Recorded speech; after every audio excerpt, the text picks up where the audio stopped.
శుక్రుడు వీళ్ళకి సెకండ్ హౌస్‌లో ఉండి, ఎయిత్ హౌస్‌లో ఉండటం వల్ల శుక్రుడు వీళ్ళకి చాలా యోగ్యతనిస్తున్నాడని మనం చెప్పుకోవాలి.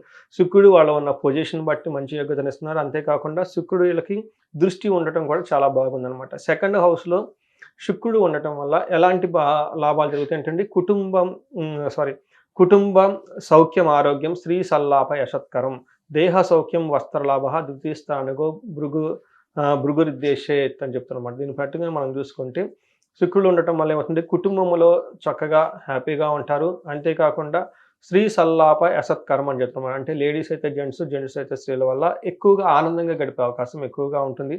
భార్యాభర్తల మధ్య మంచి ఏమంటారంటే ఒక మంచి అన్యోన్యత ఉండే అవకాశం ఎక్కువగా ఉంటుంది. దేహం అనేది చాలా సౌఖ్యంగా ఉంటుంది. చక్కగా బట్టలేసుకొని హ్యాపీగా ఉంటారనమాట.